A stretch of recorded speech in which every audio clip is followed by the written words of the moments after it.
digamos assim, para não voltar só para voltar um pouquinho, muitos arqueólogos ocidentais procuram o corpo do Gengis. É como se fosse também uma das coisas da história que os caras querem achar a qualquer custo. Muitos acham que existem tesouros e riquezas para encontrar junto com o corpo do Gengis Khan. Muitos acham que também ficam perto de Burkhan Kaldu, aquela montanha secreta, certo?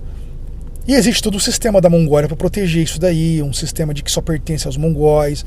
Enfim, o autor debate sobre isso. Eu não vou debater, porque eu vou contar só a história mais do Gengis Khan, não sobre o que a viagem do autor e o que o autor viu, o que a posição dos mongóis, da China e tudo mais. Indo para frente, o que aconteceu então com os tangutos? Sem líder, e as cidades que ficaram de pé, assim, que se mantiveram, foi para a mão dos mongóis, os tangutos deixaram de existir então como povo-nação, digamos assim, como uma cultura própria.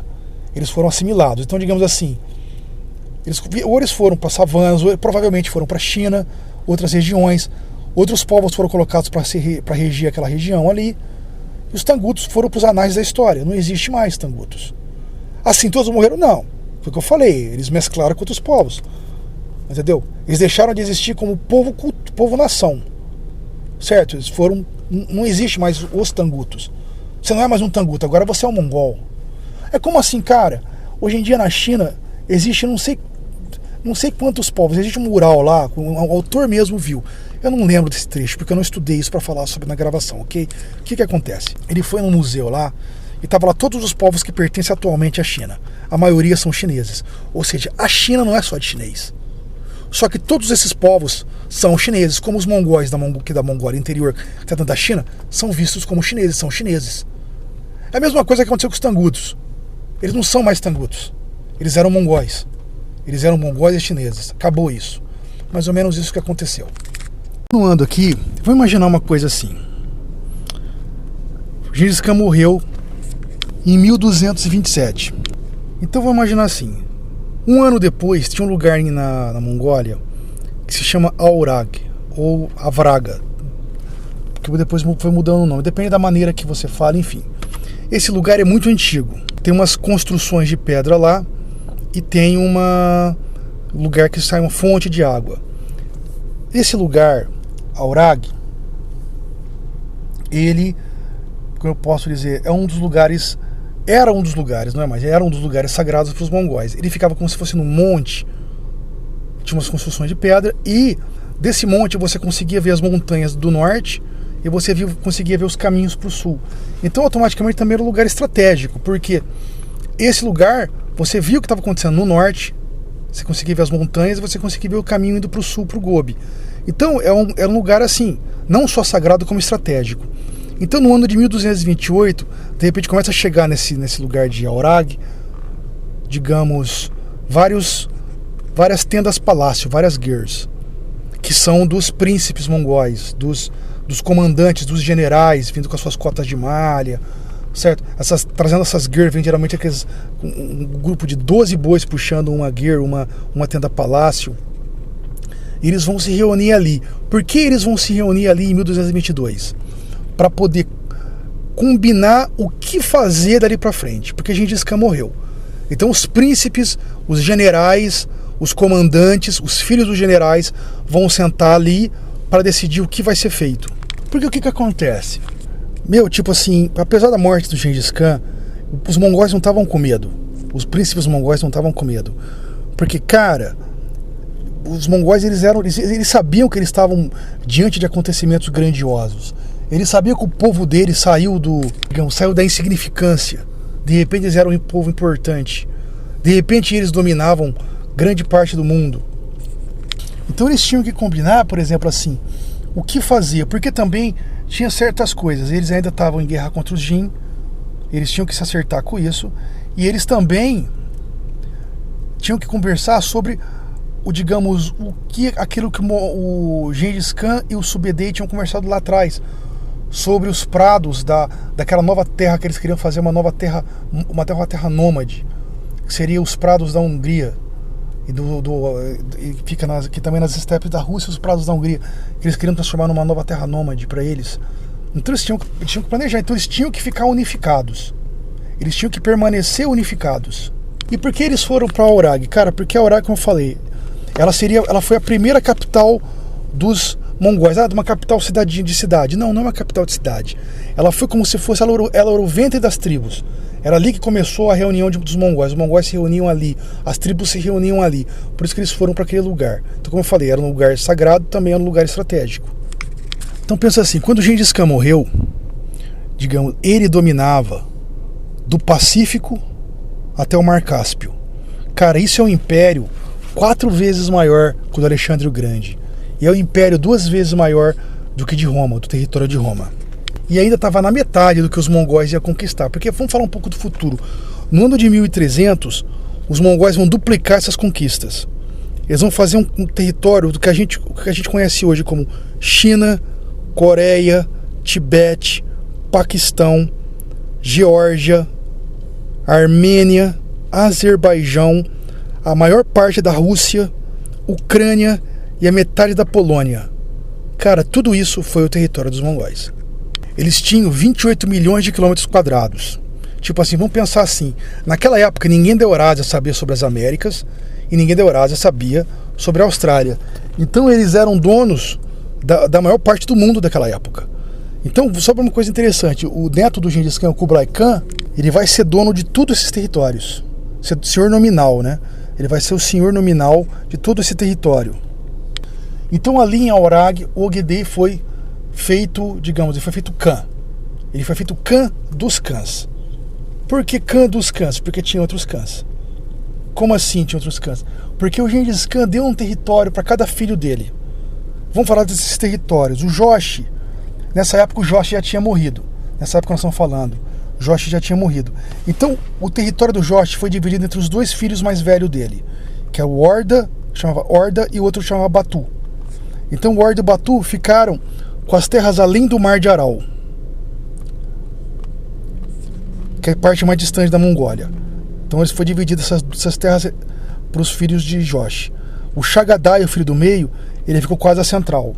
Então ele ficou com o território do Mar de Aral até o Tibete. O Tolu e o Caçula ficou com toda a Mongólia. E o Ogedei, que é o Khan dos Khans, que agora ele era o chefe principal, que ele era o imperador, ele ficou com o território dos antigos Xixa, porque agora o Xixa não era mais um povo. Assim, as pessoas do Xixa, que eram só pessoas conquistadas, foram assimiladas. Ele ficou com o território que era do Xixa. Ele ficou com aquele território que pertencia aos Jin, que agora era dele, e ele ia ficar depois com o território que ele ia conquistar dos Jin, que nessa época estavam em guerra com os Jin.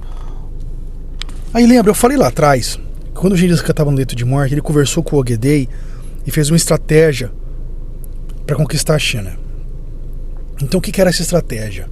O Ogedei obedeceu essa estratégia. Essa estratégia era fazer um tratado de paz duradouro com o Song.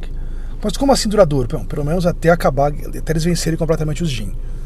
Então o Ogedei foi... ele não foi, ele mandou mensageiros fazendo para fazer um tratado de paz com os Songs. Eu não sei como é que foi feito o tratado, e o autor não entra em detalhes, mas eu suponho que não foi nem o Ogedei não deve ter usado o nome dele, por mais que ele era o herdeiro. Acredito que ele deve ter usado o nome do Gengis Khan, porque como eu falei, para muitos autores, para muitos historiadores até, Gengis Khan morreu mais 10 anos mais tarde, ou 20 anos mais tarde. E segundo já o Jowman, o cara que escreveu esse livro, ele acredita que Gengis Khan morreu nessa época, já estava morto. Então, em 1228, Gengis Khan estava morto. Então quando o tratado de paz foi feito para Ogedei, por Ogedei, eu não acredito que o Ogedei fez o nome dele. Como ele era o Khan dos Khans e ele tinha acesso ao império, ele deve ter usado o selo imperial do Gengis Khan e colocado como Khan. O Khan, aí regeram lá o tratado em chinês para o Song, dizendo, propõemos o tratado imperial, aí o Song mandaram com o selo imperial deles, então ambos tinham o tratado, mas eu acredito que o Song nem sabia nessa época que o Gengis Khan estava morto. Eu acredito que só sabia. Isso eu tô falando, é minha opinião, o autor não entra no debate disso. Certo? Até porque se o Song soubesse que existia qualquer coisa de fraqueza, eles não iriam fazer um tratado de paz. Eles não deviam estar sabendo. Então eles falaram, vamos fazer o tratado de paz para garantir paz com esse bárbaro Gengis Khan, né? Deixa eles se lidarem com o Jin. Porque eu acredito que, vamos supor, se eles descobrissem qualquer fraqueza, se eles descobrissem que existia qualquer, digamos assim, coisa que eles pudessem usar contra, eles iriam se unir aos Jin, porque eles não são estúpidos, eles iam falar, porra, cara, nós somos os próximos, vamos se unir aos Jin para lutar contra os mongóis. Mas como eles viam só força dos mongóis, só existia força da parte deles, não existia nenhuma fraqueza, eles falaram, cara, melhor a gente fazer paz com eles e quando chegar a nossa vez a gente se prepara para lutar, vamos se preparando a longo prazo, que eu acho que é o que aconteceu. Daí Ogedei chamou o irmão mais novo dele, Tolui, e preparou um exército, uma armada, e foram lutar contra o Jin. E ele chamou para comandar a armada dele o Subedei, o general famoso Subedei, o Kaori. Aí eles foram lutando contra o Jin, logo eles estavam fazendo um cerco a Kaifeng, a capital dos Jin. Daí Subedei estava fazendo um cerco a Kaifeng, então o Tolui e o Ogedei foram nas regiões, montaram suas tendas perto de Pequim. Só se sabe que aconteceu uma coisa, nesse momento que estava fazendo um cerco a Kaifeng, Tolui morreu, deixando a Mongólia pro Ogedei. Tolui morreu assim, ninguém sabe como ele morreu. Ele faleceu em circunstâncias inexplicáveis. Ah, pode ter sido o Ogedei que matou. Pode ter sido. Ninguém tem prova, ninguém sabe de nada. Só podemos supor. Pode ser, porque aí o Ogedei tomou conta da Mongólia. Ele conseguiu mais território só para ele, mas ninguém tem prova, ninguém sabe de nada, só podemos fazer suposições. Ok? Tá. E aí então no ano de 1234, Kaifeng caiu. Daí, o que eles fizeram? Todos os Juchen do sexo masculino foram mortos. Só as mulheres, as crianças foram feitas escravas, e as mulheres, as moças belas, as mulheres bonitas foram levadas para os haréns, e as outras mulheres foram levadas como escravas também. Daí diante, os mongóis conquistaram toda a supremacia do norte da China. Só ficou no sul o Song, no extremo sul o Song. Então aqui eu quero falar uma coisa. Os mongóis, o Gengis Khan mandou construir uma capital ainda quando estava viva, que se chamava Karakorum. Karakorum ficou pronta, nessa época já estava pronta Karakorum. Karakorum não era uma capital grande, tá ligado? Não era uma cidade, então a gente pensava mongol, então eles conquistaram o mundo, então eles tinham uma capital grande. Não, eles não tinham uma cidade grande. A cidade deles, inclusive, era menor que muitas cidades. Todas essas cidades que a gente foi falando do Quaresmo, todas essas cidades do Xixa e a cidade dos Jin, essas cidades eram maiores que Karakorum. Lógico, Karakorum não era uma cidadezinha pequenininha, porque Karakorum residia nessa cidade. Tinha 12 santuários xamânicos, 2 mesquitas e tinha uma igreja cristã dentro dessa cidade. Era uma cidade em volta de muralhas e tinha depois uma segunda murada de muralhas para proteger o palácio de Ogedei. Então no ano de 1235 todos os generais e os príncipes, os netos do Gengis Khan, certo? Todos os príncipes, os filhos vivos do Chagadai, todos eles foram para Karakorum para acertar com Ogedei o que fazer. Não só no território Jin, mas o que fazer dali para frente. Então daqui eu vou dividir em 2 partes esse trecho, ok? Eu vou contar primeiro o que acontece na China, depois eu vou contar o que vai acontecer no Oeste. Porque não dá para contar tudo de uma vez, e for para ficar contando aos pouquinhos, vai ficar coisa de pingado em pingado, vai ficar muito confuso. Então eu vou contar primeiro então o que acontece na China.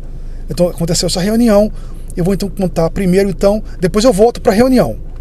Tá, então nessa reunião eles vão debater agora o que eles vão fazer com o território dos Jin. O que aconteceu com o território dos Jin? Nesse momento o lugar estava devastado pela guerra. Muitas pessoas tinham morrido. Existem cronistas, ninguém sabe se os números são reais ou não. Números podem ser aumentados, porque os historiadores de hoje falam que os números eram aumentados, que não era bem assim, mas a gente não sabe. Pode ser que sim, pode ser que não. Ninguém sabe. A gente não sabe o que os cronistas falaram. Então existe alguns historiadores que dizem que nessa época no território do Jin existia, antes da invasão dos mongóis, digamos que existia 40 milhões de pessoas ali. Depois da conquista mongol, quando eles tomaram Kaifeng, tinha 10 milhões de pessoas.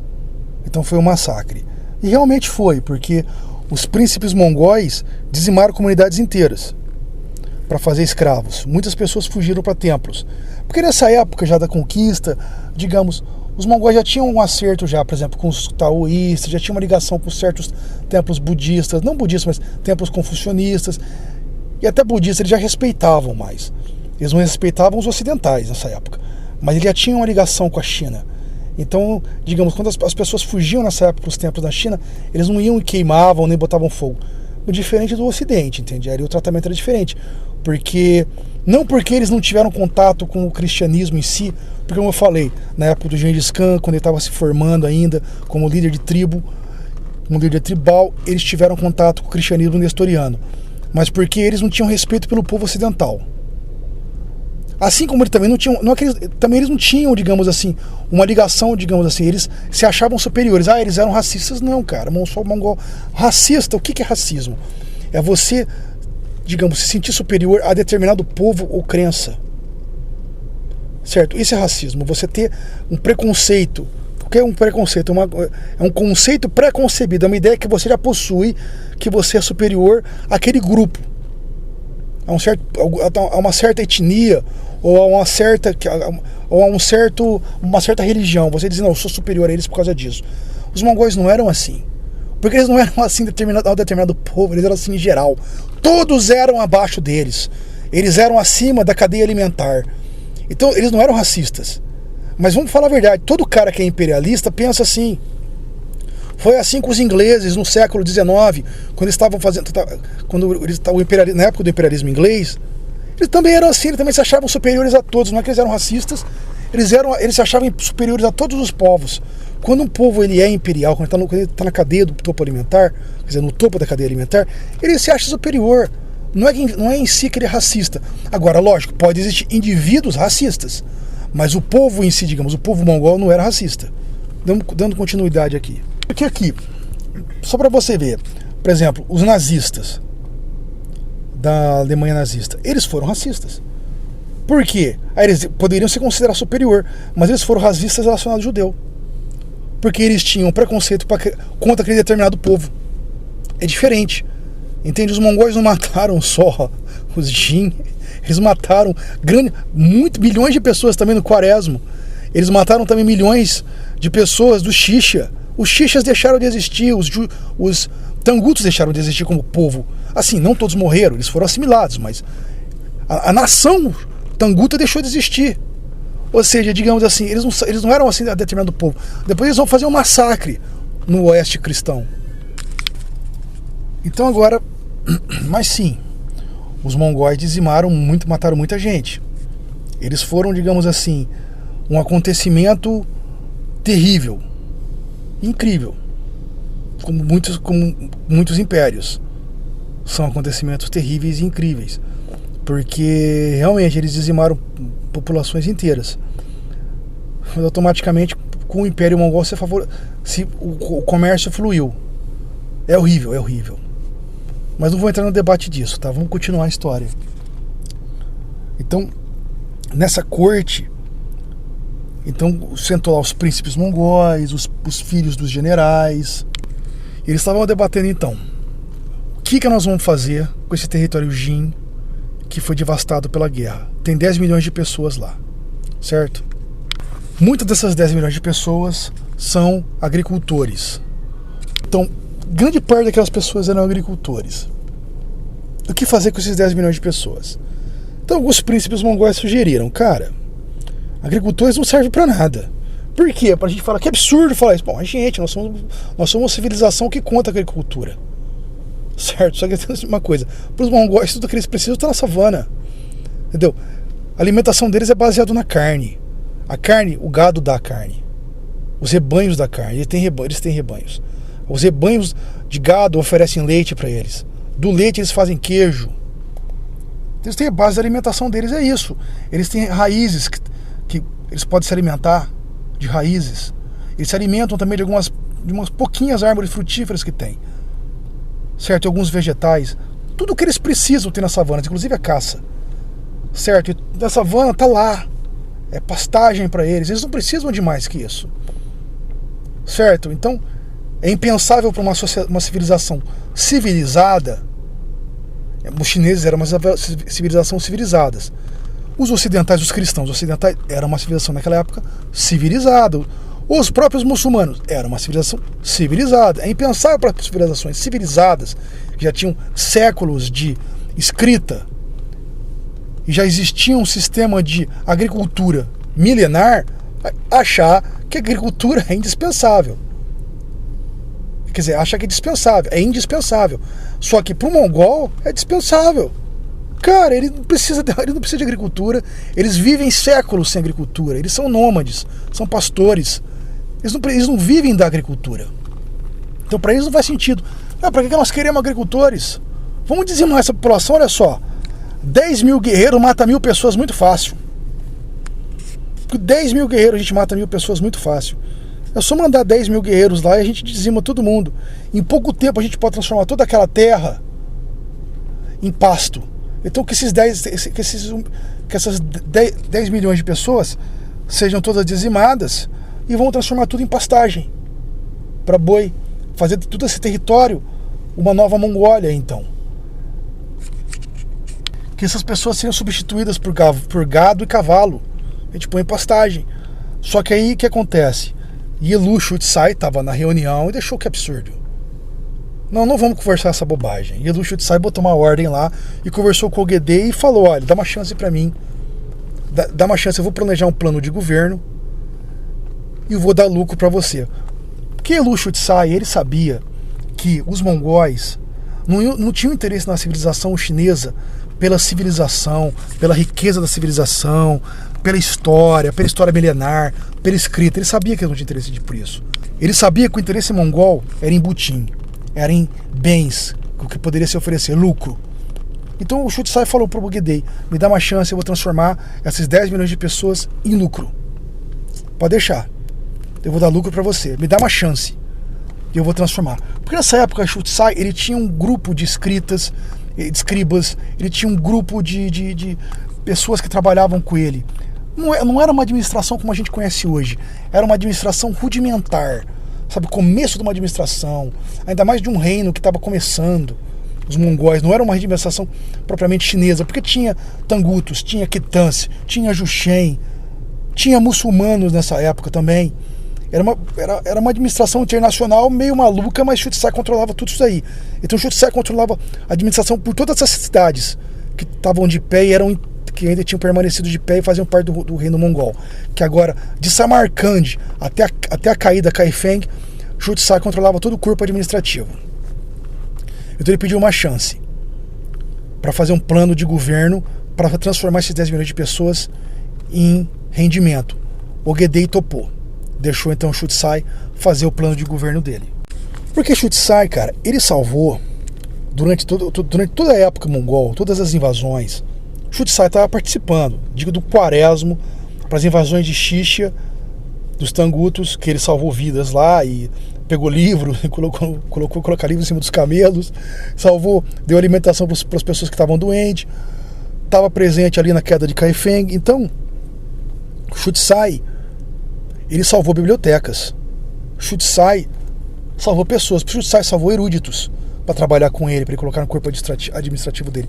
Só para você saber, existia uma lei que Chutsai tinha feito quando o governo de Ogedei, quando o Ogedei entrou no poder, que ele dizia o seguinte: se você capturasse um Jin, ou até um Juxen, ou até um Kitã, ou um chinês, era uma pessoa que tinha trabalhado no corpo administrativo da cidade e era um sábio, se você colocou essa pessoa como escrava, essa pessoa tinha por obrigação se ela tinha feito parte do corpo administrativo da cidade, essa pessoa tinha por obrigação, você como dono dessa pessoa, como proprietário dela, você tem a obrigação de levar essa pessoa a fazer um exame. Se essa pessoa passa no exame, ela vai deixar de ser seu escravo. Então eu perco o dinheiro, você perde. Mas automaticamente, se você não faz, você vai ter uma multa. Digamos, você não tinha que pagar alguma coisa, não diz o que no livro. Provavelmente você tinha que dar gado ou alguma coisa que você tem como mongol pro Khan. Certo? Mas foi uma lei que o Chutsai determinou. Então, digamos, se você é dono de um escravo que era tipo como do corpo administrativo de uma cidade ou de uma região, você por obrigação tinha que levar essa pessoa para fazer um teste. Se o Chutsai ficasse sabendo que você não levou ou alguém contava para ele, ele ia até você, obrigava você a dar licença, pegava aquele escravo e fazia um teste com ele. Se demonstrasse que sabia escrever, que fazia parte do corpo administrativo, que sabia ser útil, você ia ser multado. E aí ele levava o teu escravo e ainda se ganhava multa. E nisso, o Shutsai, então, ele conseguiu fazer o exame em 4.000 pessoas. Dessas 4.000 pessoas que o Shutsai mandou fazer o exame, 1.000 pessoas conseguiram ser libertadas. Elas foram trabalhar no corpo administrativo do Império Mongol, sobre o controle do Shutsai. Então, o que o Shutsai vai fazer para conseguir transformar esses 10 milhões de pessoas em lucro? Muitos são agricultores. O que ele fez? Ele fez uma coisa assim, cara, que é impensável naquela época. Ele foi um gênio, o Shutsai, porque, olha só, isso caras do século XIX, XVI, XVII, XVIII, tudo bem o cara desse século fazer, mas naquela época, cara, olha o que ele fez. Primeiro, ele dividiu o território Jin em 10 distritos. Pensa assim, sabe aquele filme? Tem um livro também, o filme saiu do livro, Jogos Vorazes. Não tem os 12 distritos, que na verdade são 13 distritos? Que no final, o 12º distrito seria o distrito de agricultura, seria o distrito de agricultura, e tem a capital, e vai chegando mais perto da capital, vai tendo as cidades. Mais ou menos assim. Tinha os distritos mais relacionados à agricultura e tinha os distritos relacionados mais às cidades. Você pagava como você podia. Se você é agricultor, você vai pagar em grãos. Você vai pagar o que você produz. Se você é comerciante da cidade, você comercia o bem, você vai pagar em bens, você vai pagar em moedas o que você produz. Se você faz seda, você vai pagar em seda o que você produz. Então ele dividiu então em 10 distritos, ok? Outra coisa que ele fez, a segunda coisa que ele fez, ele dividiu a autoridade, tipo assim, ele separou a autoridade militar da autoridade civil. Então, nesses distritos, quem fazia a cobrança de impostos eram civis, não eram os militares, porque os militares mongóis, eles eram mais de agarrar, de pegar as coisas, eles eram mais arbitrários, eles eram mais, digamos assim, brutos mesmo. Então ele separou, quem ia fazer o negócio fazia parte do corpo administrativo do Shutsai. Então ele, até porque eles tinham mais comércio, mais negócio, né? Ele chegava falando, eu preciso que você me entregue isso de grãos, preciso que você me entregue isso de bens, vou te dar uma chance, para não ter que vir militar aqui, para não ter que vir os mongóis, então vou te dar uma chance, até o tempo tal você me entrega isso daí. Então ele colocou um corpo administrativo aí. Quem andava dentro dos distritos para fazer a cobrança eram civis, não eram militares. E aí a terceira coisa foi a vingança contra o Shang-Chung. Lembra quando o Shang-Chung não fez aquela revolução menor, totalmente sem querer, ele e Gengis Khan? Ele isentou de imposto todos os templos taoístas. E nisso os taoístas cresceram, e fluíram, e floresceram, e ficaram ricos. Os caras estavam inflados de riqueza. Por quê? Porque não tinha cobrança de impostos para eles. E os taoístas eles se aliaram aos mongóis de tal maneira que eles fizeram o quê? Tipo, eles impediam os budistas de comprar templos. E era na lei, os budistas não podiam garantir que iriam mais templos. Shutsai acabou com esse lance aí. Vamos acabar com isso. Os taoístas daqui para frente vão ser cobrados, eles vão pagar, sim, tributos, eles vão pagar impostos. E daqui para frente vão acabar também com isso. Se o budista sem condição de ter o templo, e se ele pagar os impostos, ele pode construir o templo. Ou ele pode comprar aquele local de templo. Eles podem adquirir templo daqui para frente, desde que pague e gere renda. O Ogedei, querendo mais renda, aceitou isso para manter a máquina em funcionamento. Ele aceitou isso. Muitos mongóis, é claro, foram contra isso aí, se opuseram a tudo isso, porque eles não queriam líderes civis comandando nenhum distrito, eles também não queriam, já tinham ligação com muitos taoístas e não aceitaram, mas o Ogedei manteve isso, que ele conhecia bem Shutsai. Daí em pouco tempo ele conseguiu ter o lucro, porque em pouco tempo esses 100 mil, digamos, esses 10 milhões de pessoas conseguiu dar um lucro de 10 mil lingotes de prata. E com esse lucro, então, o Ogedei foi e nomeou Shutsai como chefe de vários territórios. Chefe da cobrança de impostos de vários territórios. Mas Chutzai não conseguiu se manter no poder muito tempo, porque ele tinha inimigos na corte, certo? E nessa época, muitos muçulmanos que sabiam trabalhar com dinheiro estavam em ascensão na corte, tinha ligação com os mongóis. Então, digamos, teve um cara, um muçulmano que se chama Abd al-Rahman. Esse Abd al-Rahman, ele prometeu para o Ogedei, porque ele foi como se fosse assim, ele foi como se fosse um agiota. Ele cobrou dos chineses, desses distritos, digamos, uma cobrança de juro anual de 100%, muito cara. Muitos não conseguiam pagar. Então Abd al-Rahman, ele ia e tomava a terra deles, certo? E aí também, como ele conseguiu mais lucro para o Ogedei de forma mais rápida que o próprio Chutzai, então Abd al-Rahman foi feito o responsável para a cobrança de impostos nesses territórios Jin. Não era mais Chutzai. E Chutzai também, como ele tinha muitos inimigos na corte e tinha os inimigos, outras pessoas que subiam em ascensão, Chutzai perdeu lugar na corte. A única coisa que ele conseguiu se manter foi ser astrólogo de Ogedei. Ele conseguiu se manter só como isso. Mas ele ainda tinha certa influência, certo? Então o que acontece? O Ogedei era um beberrão, enchia a cara de bebida. E no ano de 1241, o Ogedei, ele estava cada vez mais bêbado, bebendo cada vez mais. Aí ele resolveu fazer uma grande caçada. Chutzai aconselhou ele a não fazer essa caçada, mas mesmo assim ele foi fazer a caçada. Não aconteceu nada na caçada, ele caçou lá e passou a madrugada enchendo a cara. Ele morreu numa madrugada. E depois disso, 2 anos mais tarde, o Chutzai morreu com 54 anos de idade. Assim, cara, é impossível a gente saber se o Chutzai conseguiu salvar 10 milhões de pessoas. É impossível a gente saber se realmente os mongóis iriam ter matado toda aquela gente. É impossível. Mas agora, graças a Chutzai, isso nunca nem chegou perto de acontecer. O Chutzai estava lá para impor regras. Só para a gente saber quem é Chutzai, qual a importância que ele teve na China, no século XVIII, já não era mais a dinastia mongol nem nada, mas no século XVIII tinha um imperador chinês que se chamava Xinlang.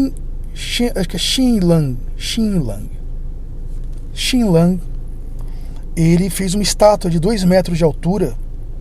Ele escreveu um poema. Fez uma estátua de 2 metros de altura do Chutzai. Escreveu isso séculos depois. Escreveu um poema dizendo para Chutzai: embora tenhamos nascidos em dinastias diferentes, eu respeito pela honestidade que você dedicou ao seu imperador. E como imperador, eu espero que os meus ministros lhe sigam o exemplo. Então, agora vamos retornar lá para aquela reunião em Karakorum. Sabe aquela reunião que eu falei o Ogedei sentou com os príncipes, com os generais, com os filhos dos generais, com os netos do Gengis Khan, com os sobrinhos dele, para determinar o que iam fazer? Eles não iam determinar não só o que ia fazer no território Jin, eles também determinaram o que fazer com o oeste, determinaram o que fazer nos prados da Hungria, como é que eles iam fazer a conquista para o oeste. Então ficou determinado nessa reunião em Karakorum que o responsável por essa invasão seria Subedei, porque ele já conhecia toda a região tal, e que o Subedei era o grande general, que nessa época era o cara que mais manjava nisso, apesar de estar velho, era o cara mais esperto que tinha nisso. Então Subedei ia ser o responsável, e ele foi com o Batu, que é o outro filho do Joshi. Eles iam fazer parte da campanha que ia invadir o oeste. Então no ano de 1236 partiu uma armada da Mongólia de 150 mil homens para invadir o oeste. Então, digamos assim, isso aconteceu 14 anos depois da primeira invasão que eles fizeram.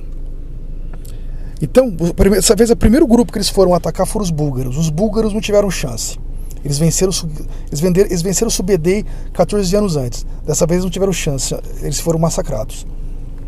Os Polovets também não tiveram chance. Eles fugiram mais para o oeste. Eles também invadiram uma série de cidades russas. No final de 1237, os mongóis cruzaram o rio Volga.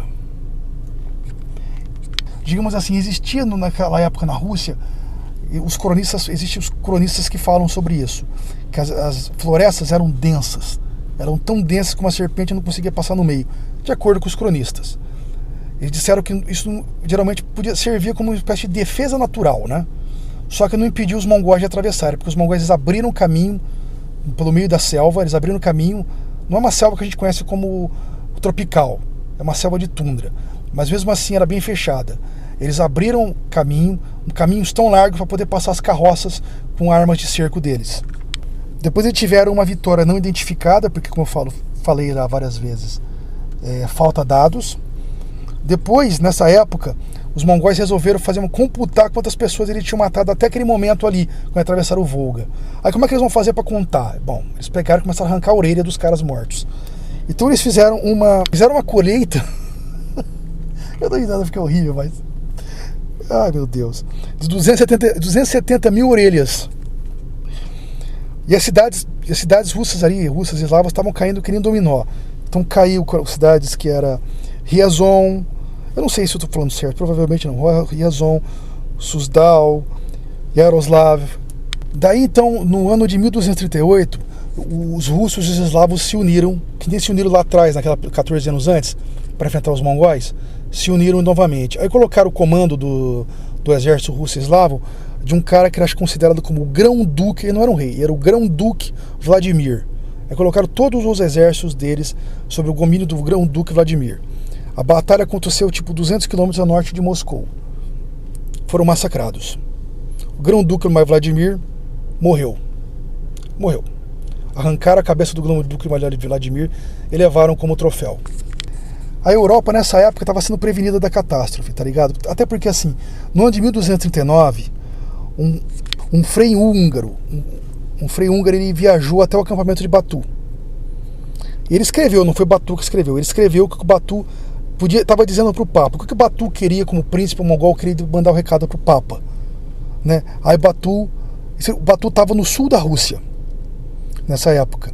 Aí o Batu mandou o recado para o Papa, que foi escrito, deve estar nos arquivos do Vaticano, porque está na história isso, dizendo: sei que és rico e poderoso, ó rei, mas seria melhor para a tua pessoa submeteres a mim por vontade própria. Outro cronista também, um cronista que era da Inglaterra, escreveu, também isso está na história: o detestável povo de Satã, o infinito número de tártaros. Isso mostra que os europeus da Idade Média não conheciam os povos do Oriente, eles confundiam um com o outro, chamando os mongóis de tártaros. O infinito número de tártaros invadiram tudo, como demônios expulsos do céu. Daí, digamos, em 1239, os mongóis eles meio que ficaram quietos. Eles se aquietaram por 18 meses. Em 1240, eles foram até Kiev. Nesse momento, Kiev, ela era a maior cidade da Rússia. Ela era a cidade mãe dos povos eslavos. E ela foi a sede, nesse momento, ela era a sede do cristianismo ortodoxo, nessa época. Certo? Então, o cronista dessa época, lá em Kiev, relata, mais ou menos, que quando os mongóis chegam, relata que os tártaros investiram contra Kiev, atacando a cidade por todos os lados. Ele diz que havia inúmeras carroças, camelos, gado, guincho dos camelos e os selvagens gritos de guerra. Selvagens gritos de guerra. Bom, enfim, Kiev ardeu em chamas. Os príncipes de Kiev fugiram para Moscou.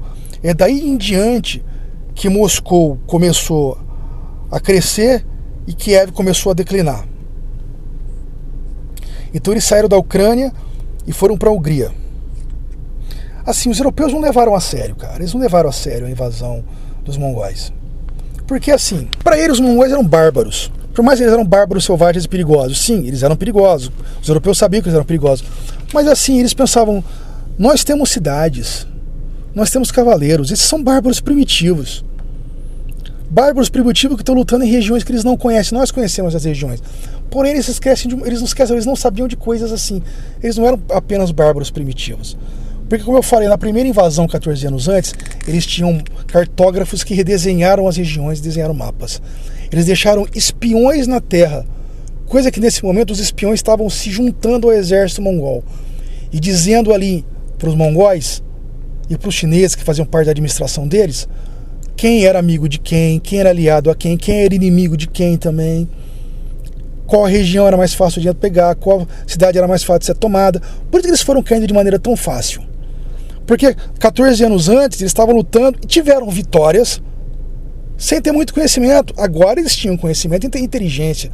Agora eles tinham mapas desenhados. Eles tinham informação, não só dos espiões deles, mas também de prisioneiros que eles faziam. E de pessoas, vira casaca, as pessoas que traíram e foram juntar ao exército mongol. Então eles tinham informação do que tudo que estava acontecendo, onde ficava rio, onde ficava vales, qual era o melhor caminho, qual era a melhor maneira de passar pela região tal, qual era a estratégia do inimigo. Então, os europeus da Europa Oriental também estavam cometendo grandes erros ali. Digamos, só não foi pior por muita sorte, que depois eu vou contando, porque eles podiam ser todos dominados, porque eles subestimaram os mongóis, que tinham um sistema de inteligência fudido.